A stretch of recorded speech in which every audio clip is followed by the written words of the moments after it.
Welcome to Hence the Future podcast. I'm Mattimore Cronin, I'm Justin Clark. and today we'll be discussing big tech's walled gardens. That means we'll be exploring the closed ecosystems that companies like Apple and Google control, as well as the counter movement to open up these closed ecosystems using open source technology.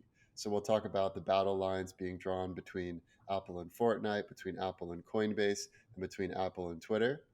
And at the end, we'll get into the future scenarios to predict what these walled gardens are likely to evolve into, and also what the open source solutions are likely to evolve into. Mhm. All good? Sounds good. Awesome. So before we get into the walled garden discussion, there has been some major breaking news just in the last day, which is that OpenAI recently came out with ChatGPT, which is the newest version of their generalized artificial intelligence product, which Mhm. is building on GPT-3. What we had discussed last episode about generative AI has now gotten to a whole nother level of just far more advanced capabilities. We were discussing last episode that it would be great if you could actually have the AI hold character so you could talk Mhm. back and forth with it and it could actually remember what was said in previous statements. And not only that, but it can also hold the tone of voice. So you can ask it to say something in the style of Shakespeare or in the style of the King James Bible or in the style of Donald Trump. And not only that, but you can also write code, you can write screenplays, you can enter information and ask them to analyze that information. It's Mhm. truly mind blowing. So I have some examples that I can share, and I've been playing with this a lot for the last 24 hours. Oh But yeah, me first, too. I'd just love to hear your thoughts on Chat GPT. I mean, it's been really fun to play with, and I think people just really needed a good user interface Hmm. to work with GPT-3, and it's amazing how good it is. It's funny to see the examples of people trying to get around the safety net of Yeah, OpenAI. Like they have some terms of service, like no no violent violent speak or anything like that, and then people basically just say they give it the prompt that GPT would normally give them, like I'm GPT and I'm only meant to have conversations and yeah. And another way I've found you could get around some of their safeguards is you can ask ChatGPT to write a story about whatever you want it to tell you. So, for instance, if you ask it to predict what the price of Bitcoin will be in the year 2030, it won't give you an answer because it'll say, I'm not connected to the internet. It's hard to say. But then if you say, write me a story about a central banker and a Bitcoiner predicting what the price of Bitcoin will be in 2030, I actually got a real answer where the central banker predicted it will take 10 years and the Bitcoiner predicted it'll take 5 years. So you can really get any prediction that you want. Or, I mean, let's just go into some of these examples because they're yeah. insane. So, the first biggest use case from my perspective is using ChatGPT instead of using Google. And I've already found myself, even in preparing for this episode today, I can just ask it what happened between Apple and Fortnite with respect to the App Store controversy. And it gave me a better response than I would have gotten if I'd sifted through Google and looked at all the various, Mhm. Wikipedia and other articles. And here's one example where someone says, Google is done, compare the quality of these responses. And on the left, he's asking about differential equations in Google. And it's this really hard to read step process. It's a Google snippet. It's not something that would be easy to comprehend. And then he asked the same question in ChatGPT, and it gives you the exact code and equations in a really nice, simple breakdown. Uh-huh. Um, so really, like anything you would want to know, any general question that you might type into Google, you can now type into ChatGPT and get, in my experience, a much better outcome with much less clicking around and trying to find what Mhm. the right answer is. There are some really cool code examples that it could come up with too. Like I saw someone on Twitter. Half my Twitter timeline is Chat GPT examples, Yeah, me but too. um, there was one where a guy asked how how he might create a hybrid quantum and classical neural network in code. Wow. And again, we don't have a lot of like practical quantum computers right now, but there's a lot of open source toolkits that sort of let you simulate what it would be like to program with them, and it literally generated a hybrid classical quantum system, and it was pretty mind-blowing to see how it worked. I think it needed a couple of little tweaks, but it commented Yeah. every line and, said what was going on, and it's really cool to think how this is going to improve, like, prototyping Oh in yeah, it's like development. having a super intelligent AI assistant, and you Mhm. can say, "Hey, I'm trying to build this quantum computer app. Give me the front end code. Now give me the back end code. Now try to debug the code." And it Yeah. can just be with you every step of the way.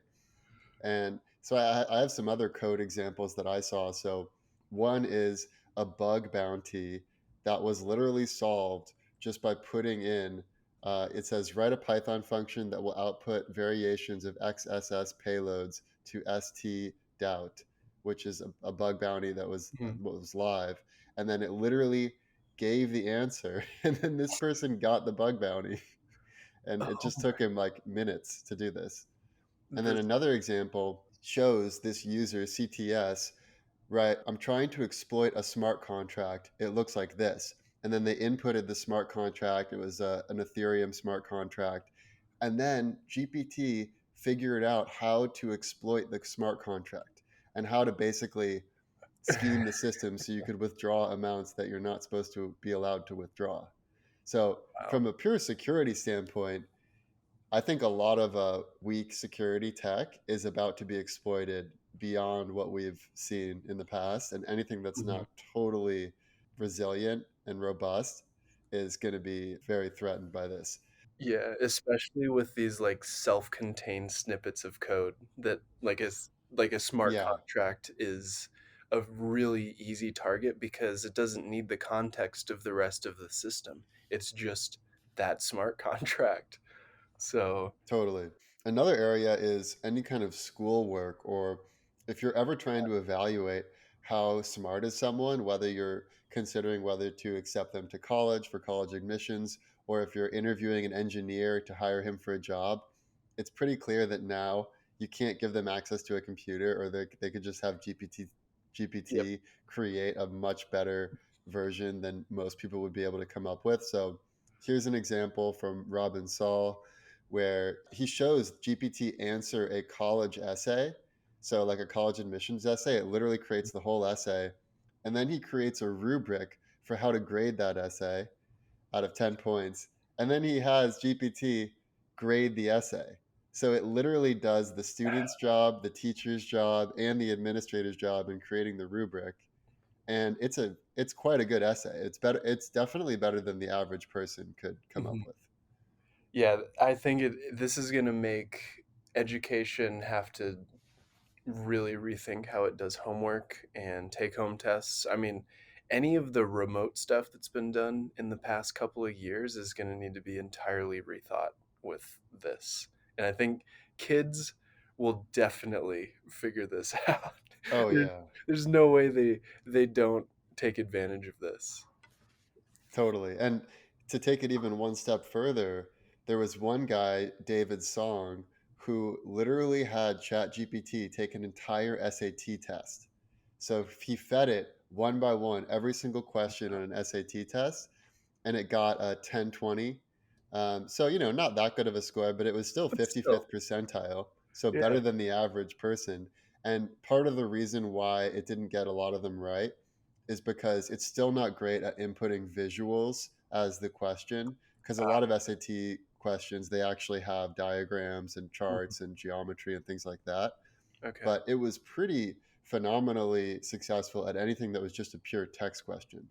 And Well, there are some scenarios where it isn't totally good at math. Like there's some math peculiarities that it hasn't figured out, like mhm. factorials, for instance, it isn't able to do for some reason, but it's getting a lot better and it's already better than the average intelligent student Yeah. who would be tested. Yeah, this is going to be really interesting to see how it unfolds, and especially with the talk of the upcoming GPT-4. If you have the same user interface, with GPT-4 instead of GPT-3 as the underlying model.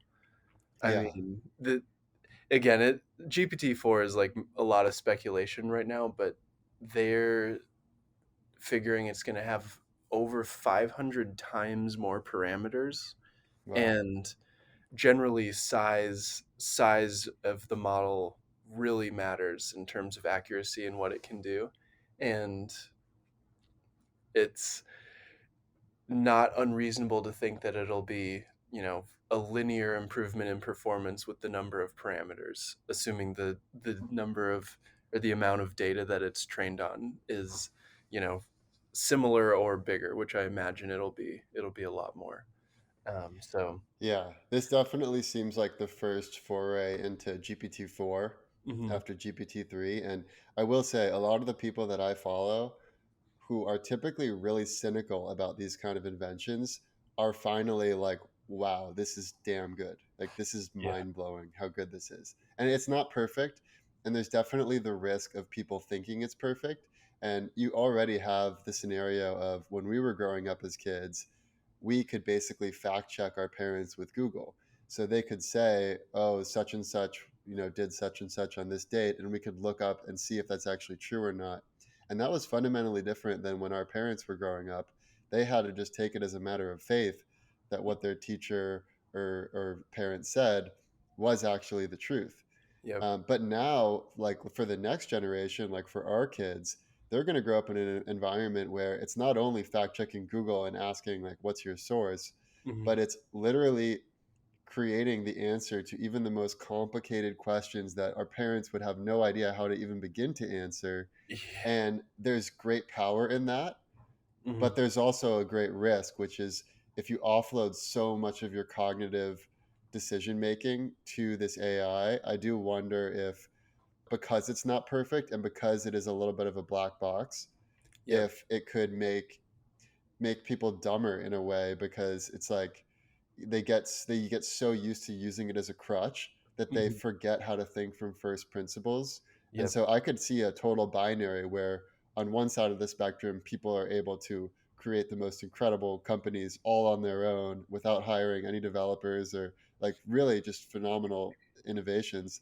But then yep. on the other side it's like, just kind of like brain dead kids who just don't know how anything works because they just offload all of their decision making to Chat GPT or whatever the newest version is. Yeah, that is definitely a concern. And another thing to sort of note is sometimes these models they will just hallucinate responses in a way, like they can come up with responses that don't really have a basis in reality because it is black boxy and they're just kind of putting pieces together without really understanding. Hmm. Um, Right. so Well, and Paul yeah. Graham had a good point about that, which is the most successful path to AI development thus far has been this method of imitation, where it's predictive text. So you'll put in whatever text or code, Mhm. and then the chat gpt model predicts what the next text will be. And so it really is a simulacrum of intelligence, where you're predicting what all of the information you've absorbed from encyclopedias and top novels and nonfiction books and whatever else they fed into this thing. It's Mhm. predicting what would likely to be said after the prompt, but it doesn't necessarily know what's going on.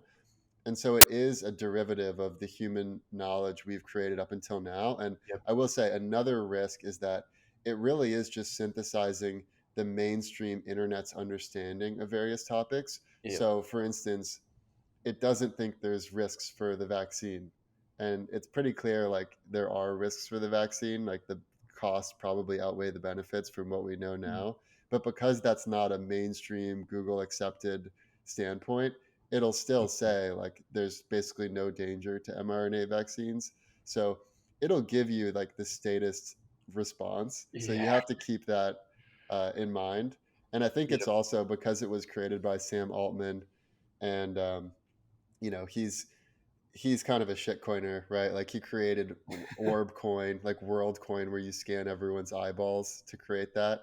Oh, Like I that didn't know was he was the creator of that. he is the creator of that. And a lot Okay. of people don't know also OpenAI was co-founded by Sam Altman and Elon Musk, but then Elon left it because he was worried about the direction it was going, and about basically helping to create this super intelligent AI that might go haywire. And so my own personal feeling is I think Sam Altman is fantastically impressive as a technologist, and I am amazed at what he's created, but I don't think he's morally as aligned with humanity as I would like him to be. Yeah. um, I think Elon is more aligned than he is personally. Yeah. And Elon's not perfect. There's a lot of things I disagree with Elon on as well. Hmm. But there is a risk of, if you are creating this super intelligent AI that has the statist opinion of like the most important topics, Hmm.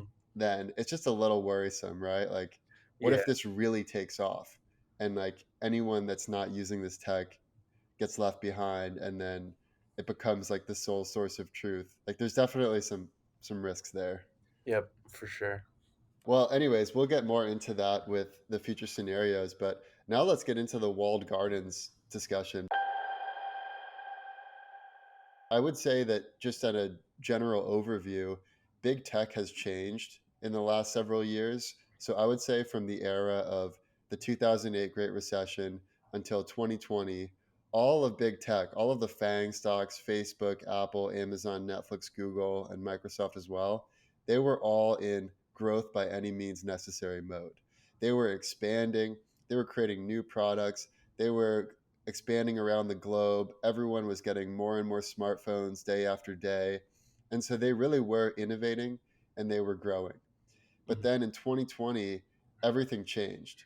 COVID hit, and not only did that, basically put the whole world economy into a lockdown, it also created divisions between different parts of the world. So you saw some divisions happening between the US and China, and between Russia and the US, and even between the EU and the US. And you kind of start to see these continents fracturing of how they each had their own response to COVID. And Hmm. then we also pumped $13 trillion of newly created money out of thin air into the world supply of dollars. And that created all of this inflation. And so any country that was downstream of inflation and wasn't close to the money printers basically got really far left behind.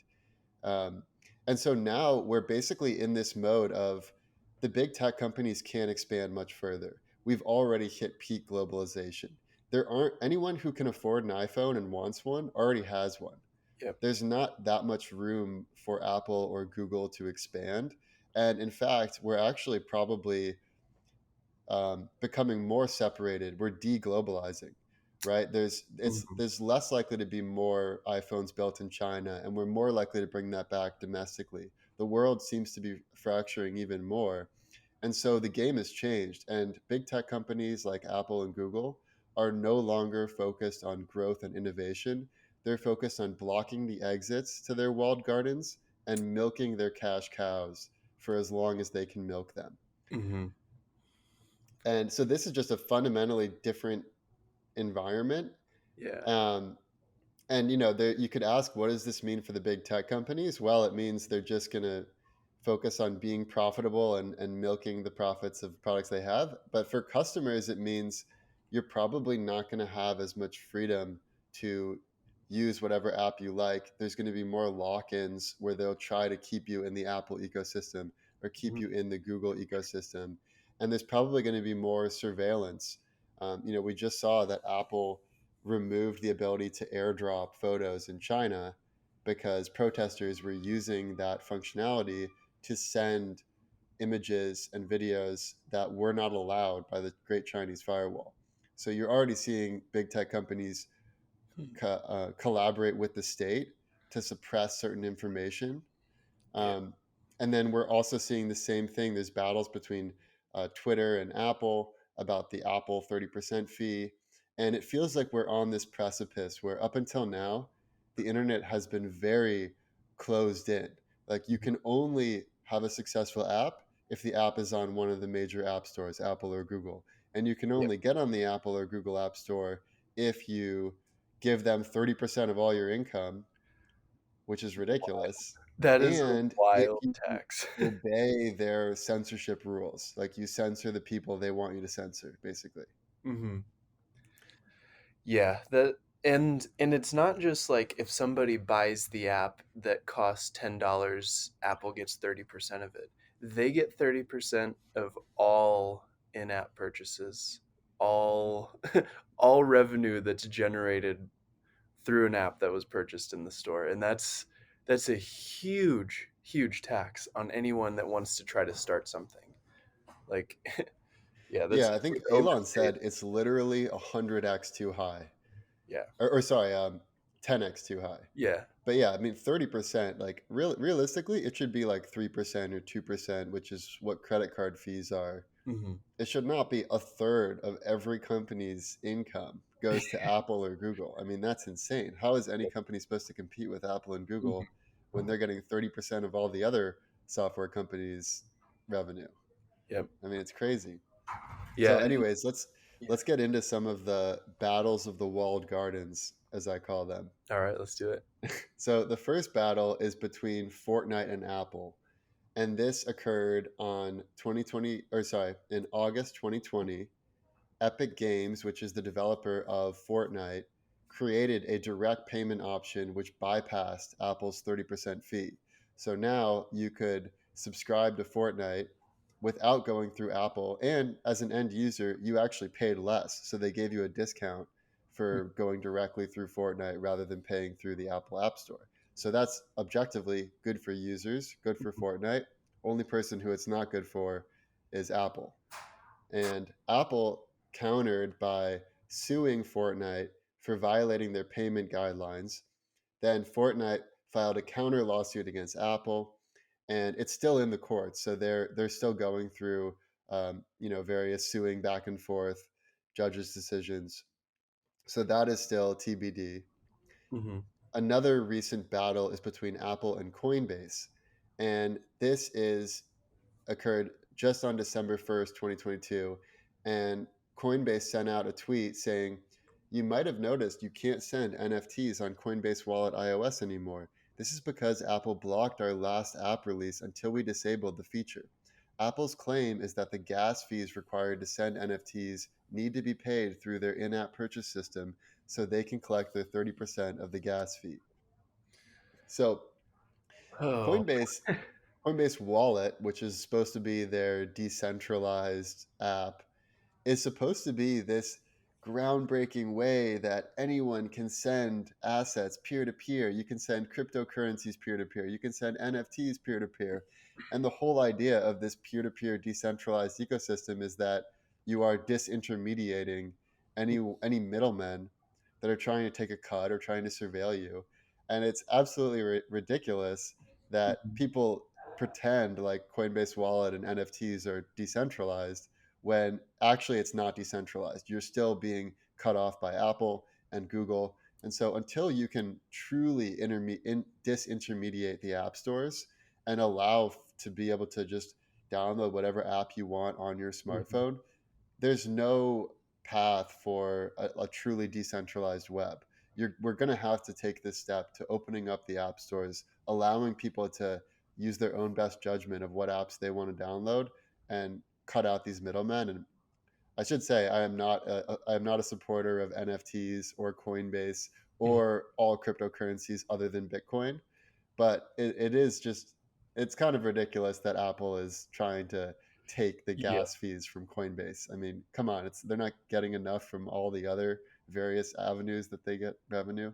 Yeah. It almost it's getting to the point where it doesn't make sense to even have apps for some of these companies. If, if stuff like that is truly enforced and web is the only solution, if you just have a website, then there's nothing except for, credit card fees that you have to pay as a payment processor, but then you at least get around these these app stores. I saw Jack Dorsey tweet that we need a web-based OS for mobile phones, and Yeah, that that's one potential solution. Like instead of going to apps, you kind of have a just a website that's really optimized for this mobile web OS. yeah, It's there. It's hard to to think about how that would work out though, because people love their iPhones. People love that hardware, and and Apple makes great hardware. And it is great. And I use an iPhone, I use a Mhm. MacBook. But you know, the one thing that might crack people out of their shell is if Twitter was banned and if Elon Musk created an alternative smartphone to the iPhone. Mhm. There's few people on this world that could legitimately offer an alternative to the iPhone and actually have users come in and ditch their iPhone for this new phone, and that's Elon Musk. And so Mhm. this is the battle that's currently ongoing, the most important battle of the walled garden, in my opinion. Yep. And this all started on November 28th. Elon Musk tweeted, Apple has also threatened to withhold Twitter from its App Store, but won't tell us why. And it became clear later that the two reasons why Apple had threatened to ban Twitter, one was Apple wanted Twitter to have to pay the 30% fee because now that Twitter is opening up verification just for $8 a month subscription, they're getting a lot more subscription revenue than they used to get. So now it's much more relevant of how much are they actually paying to Apple. And before it was basically a free app, so that it wasn't really an issue. Mhm. But that's one reason is that Apple wanted to make sure Elon was going to pay the 30% of every subscription to Apple. And then the other reason, which is even more nefarious, I would say, is that Apple wanted more censorship. They were worried that Mm. Twitter wasn't censoring enough of the dangerous free Yeah. speech that was going on and threatening our democracy, right? And and anyways, so here's the most recent tweet from Elon that I thought was a good meme. So he said he created this meme that says pay 30%, and then to the right it says go to war. And you can see Elon in the car skidding, going to war. So basically, he is prepared to go to war with Apple over this 30% fee. And then just a few days ago, Liz Wheeler said, if Apple and Google boot Twitter from their app stores, Elon Musk should produce his own smartphone. Half the country would happily ditch their bias snooping iPhone and Android. And then Elon said, I certainly hope it does not come to that, but yes, if there is no other choice, I will make an alternative phone. So Wow. this is pretty big stuff. I mean, even if he doesn't create a new smartphone, the threat of there being another option that is not Apple, is not Google, and is not beholden to these walled garden 30% fees, Mm. that is hugely attractive, I think, to a lot of users. And even now, you have things like Graphene OS, where you can get a jailbroken Google phone, Google Pixel, and then put Graphene OS on it. And then you don't have to worry about surveillance. You don't have to worry about them not allowing you to download certain apps. Mhm. So there's already some solutions, but I think the one thing that's been missing is an all-in-one package, open source smartphone that doesn't try to surveil you or snoop on you, um, Yep. or prevent certain transactions you can make. Yeah, and it seems like it's doable. Most iPhones have been pretty similar for the past like Yeah. 10 years. Well, not 10 years, but like 5 years. A lot of them have pretty much been the same. The cameras have been getting good. But it seems like there is definitely room for disruption in this space. And you have to wonder like what's their revenue model? Like how is this phone going to make money in an ongoing manner outside of just like the purchase price of the phone? But like 30, like you don't need 30%. And I don't know, do you think Apple's ever going to like sway from that, or that's just like forever Apple's going to have that 30% app store tax? Well, I have several different scenarios, so maybe we Okay. should talk about them and the future scenarios. But Okay. I do think that the innovation in the next 10 years is not going to be marginal improvements to the iPhone of like, oh, the iPhone 15 and now the 16 and the Hmm. camera's slightly better and the storage is slightly better. That's not where innovation is going to come from. The Yeah. iPhone 20 is probably going to be very similar to the iPhone 14, except it'll have CBDCs and Yeah. government surveillance and all the things you don't want for convenience and safety. Hmm. The real innovation in the next 10 years is going to come from rebuilding the core elements of the smartphone on an open source version of the smartphone.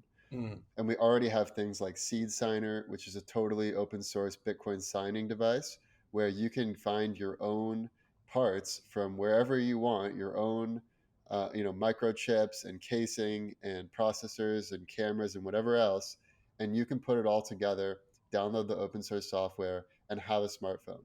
And you're totally robust because you can replace any one part. There's no lock in, there's no walled garden. And I think that's where innovation is going to be in the next 10 years. And it really resembles what's going on in the world. We're not globalizing or growing really anymore. We are basically moving from peak centralization to peak decentralization. mhm. And in order to protect yourself and to be as secure as possible for your own privacy, but also just for security, like for not getting hacked. I mean, we just looked at what GPT can do to find exploits in Yep. closed source software. The safest type of software is open source because it's constantly being tested. People are constantly iterating on it, making improvements upon it. And so I think it is really one of the most important things anyone can do is each day just think, how can I slightly start to switch from these walled garden ecosystems to a more robust open source ecosystem? Yep. Yeah, and the the main thing is just getting like the hardware is the hardest part of this whole problem. And if if there's a good manufacturing process for developing these open source phones, then I mean, awesome. Or it's maybe going to turn into a scenario where maybe I don't want to get too far into the future scenarios, but maybe what we think of today as an iPhone or just a cell phone in general is not what is going to be used most often in like probably more like 20 to 50 years. Maybe it's more of an augmented reality thing where we're just controlling this thing with our minds. Right, So, right. Well, yeah, that's that. I mean, that's the direction Apple and Google are definitely going. They are planning out this future where some people even think that by the iPhone 16 or 17, we might have a situation where you basically just have an Apple Watch and then Apple glasses, mm, which also have sound capability. So you would no longer need a phone. And the nice thing about that is that you could be totally mobile going about, you don't have to constantly be looking at your phone in the way that you do now. yep. But the downside of that is that it's also a lot more invasive. Like to Yeah. constantly have something, augmented reality layered over your normal vision. Yep. Personally, I can't see myself doing that for more than like an hour a day max. Yeah. So I would actually prefer a smartphone than to have some brain implant or to constantly Agreed. have a wash and glasses on. Hmm. Um, so if that's like the furthest extent of what could be great about it, like in my opinion, it's just not that impressive. What's more impressive to me is to really be the master of your own domain. And one person even said, imagine if you had a smartphone that acted as a full Bitcoin node and it also could mine Bitcoin whenever it was plugged in charging. And you could transact freely in a way that's not intermediated by anyone else. It could be a Lightning node, so you could have like a lot of power in this one device that is really about sovereignty rather than just like end user convenience, Hmm. while the big tech companies take a cut, which is the case today. Yeah. I don't know if so this was like almost 10 years ago at this point, but there was an open source or it was it was a Kickstarter that was for a phone called Phone Blocks, where there was this base phone or this like the base hardware, but little hardware chips you could add to it, sort of like little Lego pieces on the back of the phone that would Wow. serve different purposes. Some might be higher powered, some might be whatever, but it was this open interface. So anybody could design these little blocks that could be added Wow. to the phone. And I really liked that concept. It never took off, but I wonder if it might be time to rekindle something like that where people can, create their own, they might even be able to create their own hardware. Like like a little a tinkerer in their garage might be able to, develop their own pieces of hardware for their phone as long as they know the protocol to, interface with the core of the phone. Totally. Yeah, I also think 3D printing could play a big role in this too, where you could have people 3D printing their own components and then selling them in their own shop. And that would be a way to really decentralize the manufacturing. Hmm. And obviously, some parts are going to have more centralized choke points than others if they contain rare earth minerals, and Hmm. it's hard to produce those except for a few regions in the world. So Right. it's not going to be totally decentralized manufacturing immediately, but Yep. we could at least start to manufacture, the casing in a totally decentralized way. And Hmm. so I think we can start to take steps. And yeah, so really, I don't think people should think of this as like, oh, I need to immediately ditch my iPhone, ditch all of my Google products, and become one of these mountain men that's like totally worried about like the NSA, like, Yeah. tracking us at every move. But I think it is good to each day, if there is an easy way for you to move a little bit towards privacy and away from walled garden surveillance and control, that's a good thing. Hmm. Agreed. So maybe now we can get into the future scenarios. All right, let's do it. Awesome. Let's start with the worst case scenario. Worst case scenario. Yeah. Okay, so I think with the worst case, it's honestly not too different from what's happening. It's along the same lines of Apple and Google taking 30% of every transaction, but also having the ability to enforce that in legal battles, and making sure there's fewer workarounds like Fortnite was trying to do, and like being able to win those legal battles is would be just, I don't know. It's a real hit on freedom for companies to innovate on their platform, and I think it's just that tax is just too much. Hmm. But you could also extrapolate this into the, like, I mean, if we think about how virtual reality and some of these other big marketplaces are going to, pan out, we could see something like the innovative online industries of Ready Player One that can take a Yeah. cut of every possible transaction that happens in a world that a lot of people spend their time in. I don't personally see myself spending time in virtual reality, but I do see, if it's good enough, I see a large chunk of the world's population spending a huge chunk of their waking hours in virtual reality. And to the point where the currency in that virtual world is just as important as the currency in this, in our real world. And if there's a company that, say Meta for example, that has actually that creates this first more realistic metaverse, then they're going to be able to take a cut of everything.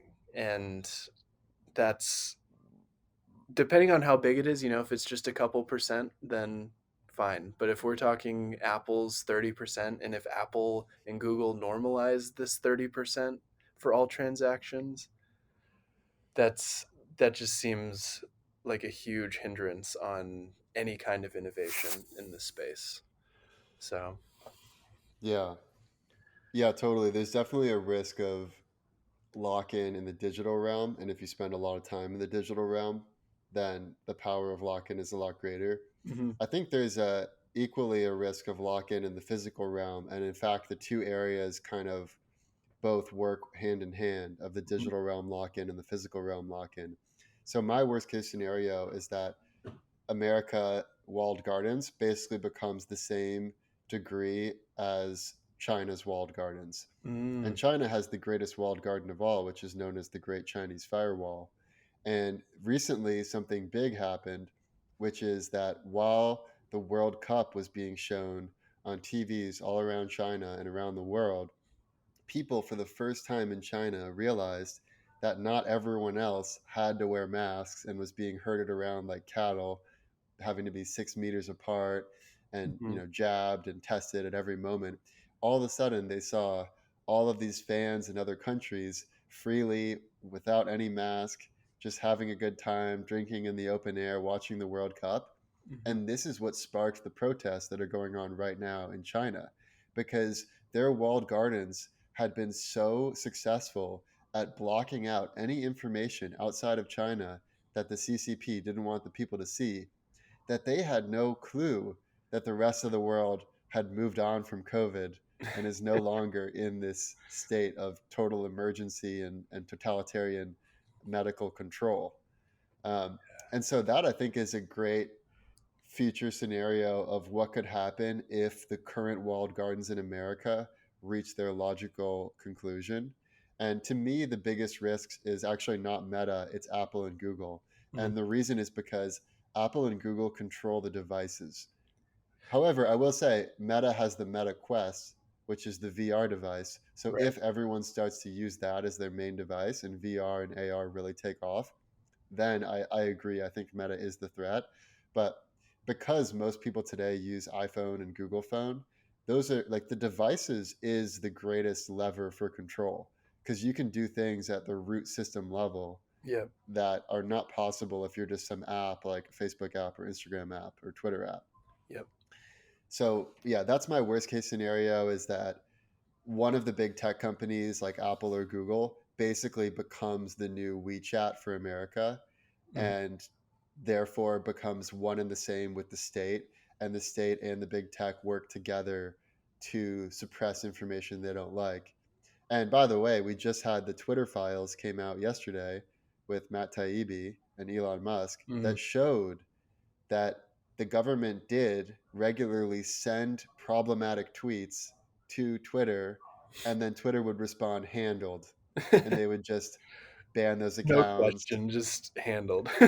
Yeah. So clearly there's already a level of collusion between the government and the big tech companies to maintain the narrative that they would like to maintain.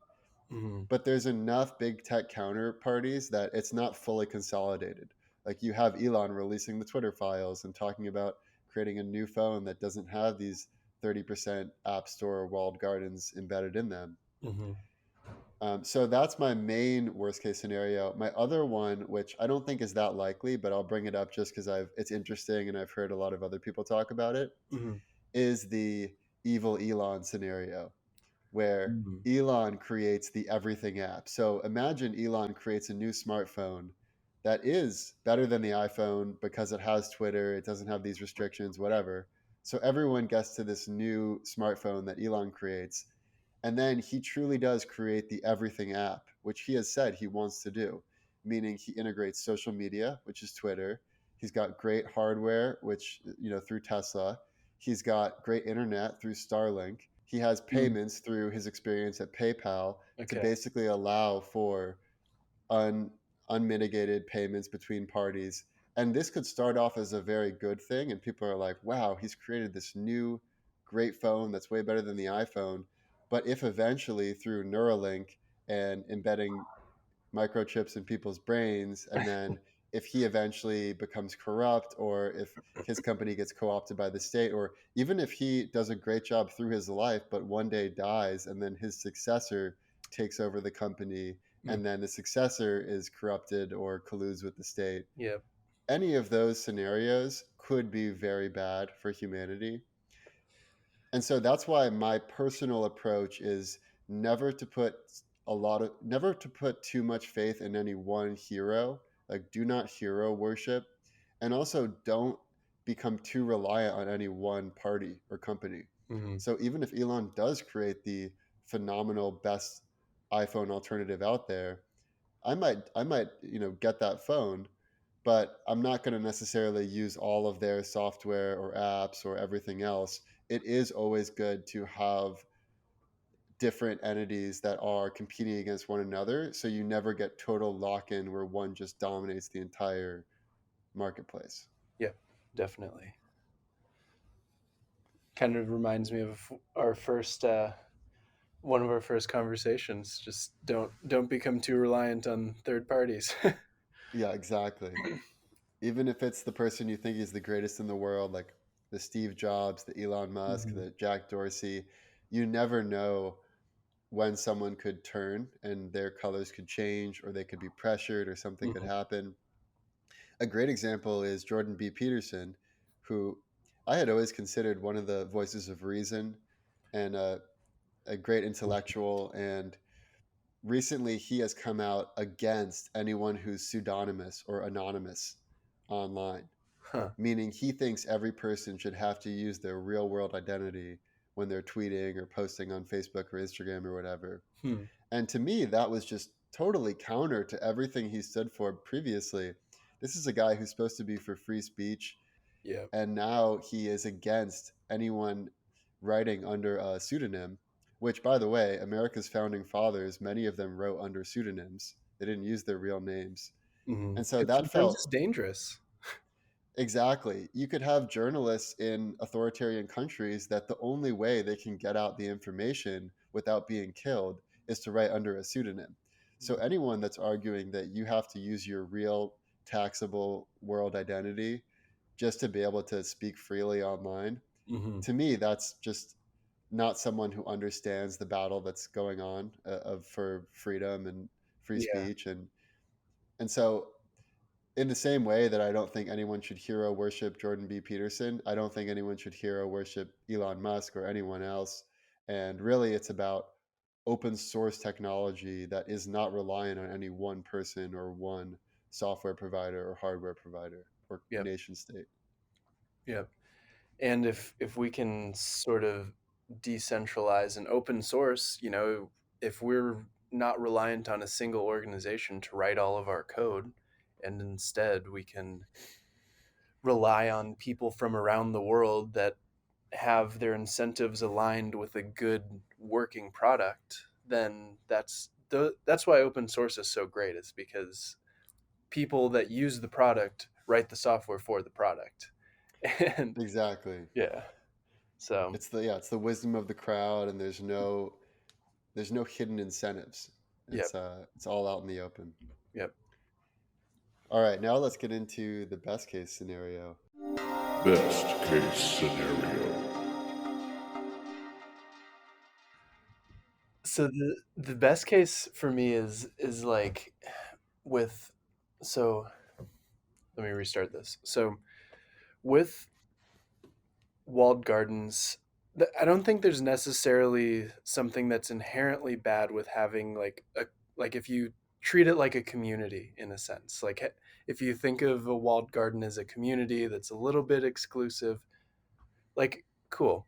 But there needs to be a way for anybody to create just like as high quality of a walled garden or community as any other organization. And I think if there's a way to do that, in the best case, there is a way to do that where you have individuals or groups of individuals that band together and just create these online communities where there is a little bit of exclusivity, but you get a lot of benefits being involved with a specific community.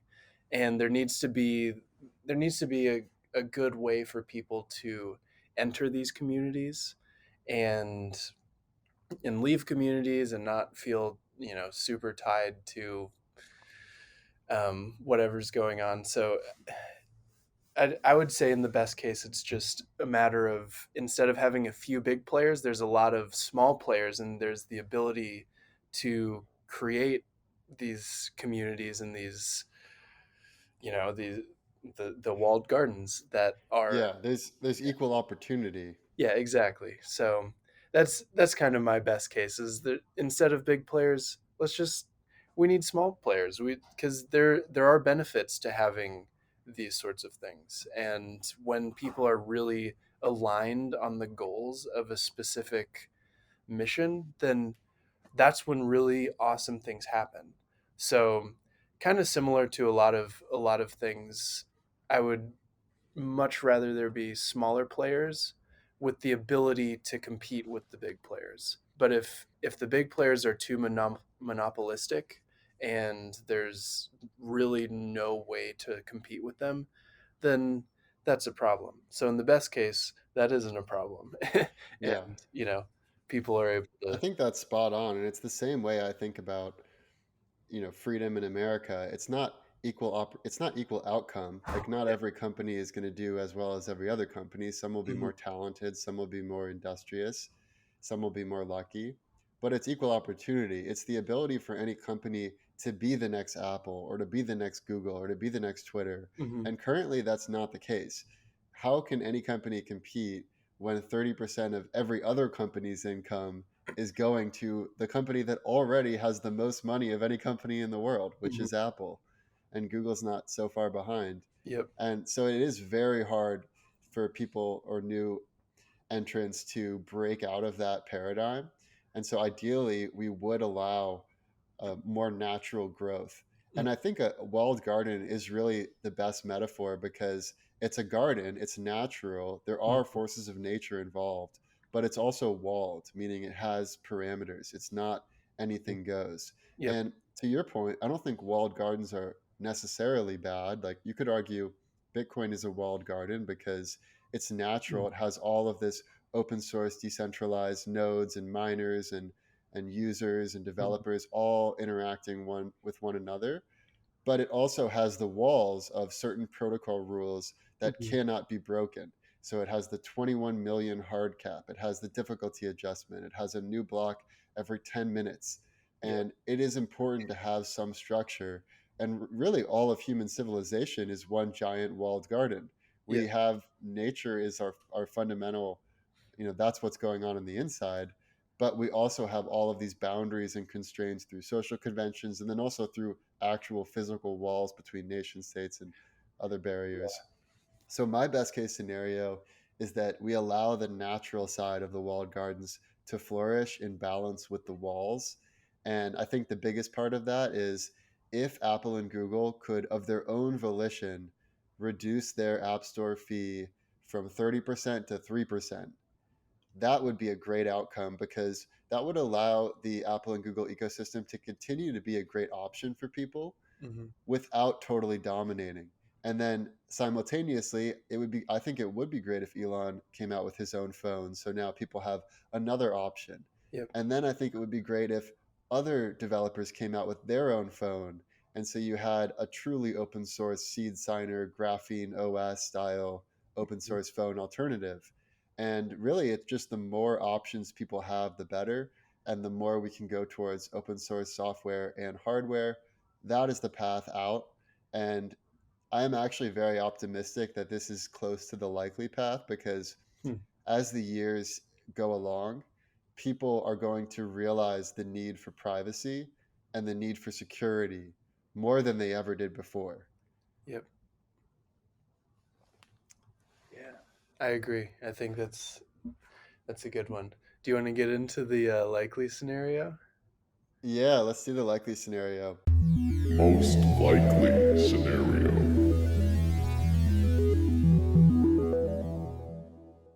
I can start and then you'll finish off.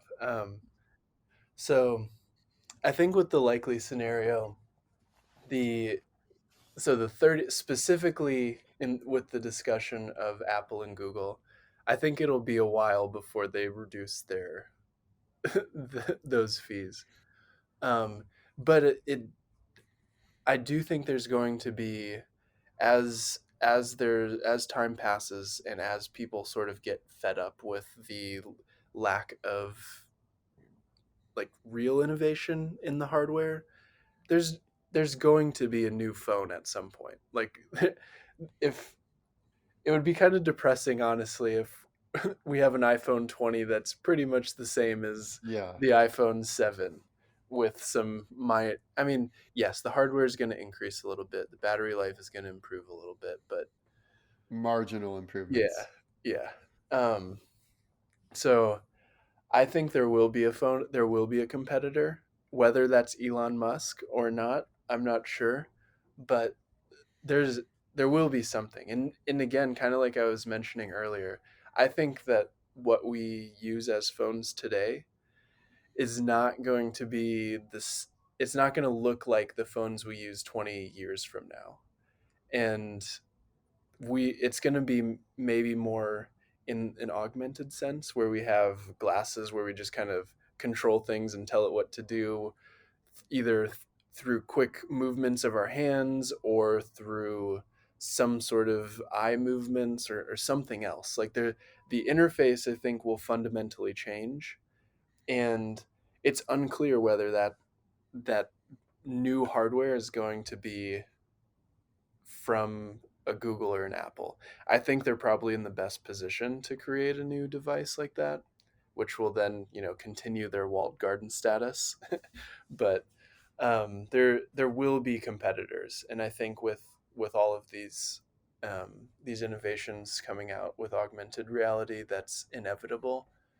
My Mhm. main concern in the likely case is that these new technologies are going to be so capital intensive, it'll require huge investments to create something that people want to use. So that makes it more likely that someone like Elon Musk comes out with, a phone competitor, an iPhone competitor. Um, Mm. but yeah, we'll see. We'll see how it unfolds. But I do think the walled gardens are going to look fundamentally different as we move it more into the AR and VR worlds. Even though I still kind of want a flip phone, I'm Yeah. probably still gonna get probably gonna get a uh, Well, when I think about what type of iPhone 20 I would want in my uh, wildest dreams, it's not any kind of AR glasses yeah, or any kind of thing like chip embedded in my brain or even a watch. For some reason, I can't stand wearing watches. uh, But what I would like is like in the movie Her with mhm, Joaquin Phoenix, where he just has AirPods in, or he has earbuds in, and then he can ask his AI assistant to do whatever he wants to do. So he mhm, says in the movie, "Hey, will you look through all of the essays and papers I've ever written, find the very best ones, and submit it to this magazine for their contest or whatever?" And it does it in seconds, which would take humans countless hours to do all that work. And by the way, this is what's already possible with ChatGPT. So yeah, I could imagine a future where I'm walking around and I'm like, "Hey, I have an idea for this business. I'm gonna start a new think tank with Justin, and we want to predict the future with all these different scenarios. Find some office space for us. Get us some meetings with people who might be interested. Create a business plan. mhm, Let's find some different revenue stream ideas." And whatever your business idea is, you could basically have this assistant to help you create it, and so that would be like the optimal outcome of all this tech, in my opinion. yeah, But the really risky side is not if everyone's using their own AI that empowers them, but if it's more like one AI that empowers the state at the expense of everyone's individual liberties. mhm, And that's the scenario we have to be really wary of, because that's like what China already is with their Great Chinese Firewall. But my most yeah, likely scenario is fairly optimistic. I think what's likely to happen is Apple and Google will fight tooth and nail to keep their 30% fee, and they may even end up getting co opted by the state. But there will be alternatives. People will have the choice of whether to use the CBDC enabled iPhone 10 mhm, or whatever it is, 15, yeah, or they'll have the option of using a more open source device. And over time, the people that use the open source private solutions will see their wealth increase, and they'll see their freedom increase and their quality of life increase. And people who use the CBDC, spyware, walled garden, big tech devices will see their wealth decrease, their freedoms decrease, their stress increase. And over time, people will switch to the better solution. And as long as the free market is able to do its thing, and as long as free people are able to freely talk to mm, one another and tell them what's working in their life and what's not working, I have no doubt that we will move towards the direction of more freedom, more open source software and hardware. We're going to bust down the walled gardens. And eventually we will create new gardens Mhm. from the rubble, and we'll create new, more centralized entities from all of these empowered sovereign individuals. But that's more like the year 2050. I Yeah. think from now until 2030, it's going to get more and more decentralized. The walled gardens will break down, and it'll be better for everyone. Everyone will have more freedom to do what they want, and the free market can provide more prosperity for all of us and our kids. I always appreciate the optimistic, likely scenarios from you. I will say I've felt a shift in the force recently. I think especially since Elon took over Twitter, the whole game has changed, and I feel more optimistic now than I We are felt all in gathered years. here today to talk Yeah. about three very That's awesome. important things. I agree. We're going to talk Awesome. about Well, I think what that's a has good place to happened, end it. what is Thank you currently all for happening, tuning in, and what will and see you next inevitably time. happen. The past, the present, and the future.